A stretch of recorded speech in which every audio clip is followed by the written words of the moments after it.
Almanaku. On this day, ngjarjet më të rëndësishme të ditës në Top Albania Radio. 30 prill 1789, George Washingtoni u bë presidenti i parë i Shteteve të Bashkuara të Amerikës. 1803, territoret e Shteteve të Bashkuara të Amerikës u dyfishuan. SBA-ja bleu Luizianën nga Franca për $15 milion. 1939 hapet panajiri botror i New Yorkut në vitet 1939-1940.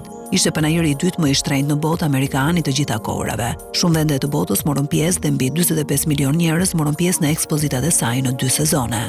1945, gjatë fundit të luftës së dytë botrore, diktatori i Gjermanisë naziste Adolf Hitler dhe Eva Braun kryen vetvrasje në bunkerin e kancelarisë, pasi ishin martuar për më pak se 40 orë.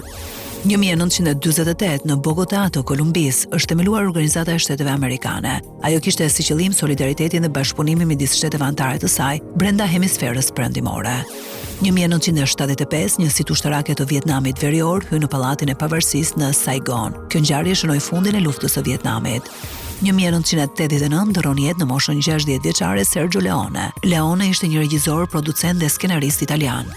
1993 lindi rrjeti i komunikimit në shkallë botërore, World Wide Web, WWW. Organizata Evropiane për Kërkime Bërthamore CERN anulloi të drejtën e autorit mbi programin në fjalë, duke bërë atë të qasshëm dhe me burim të hapur për të gjithë.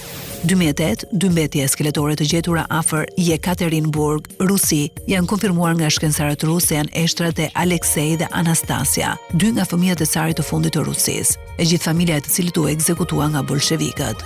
2011 ndoroi jetë shkrimtari i madh me famë botërore me origjinë arbëreshe Ernesto Sabato. Romani i tij i parë, Tuneli, u botua në vitin 1948.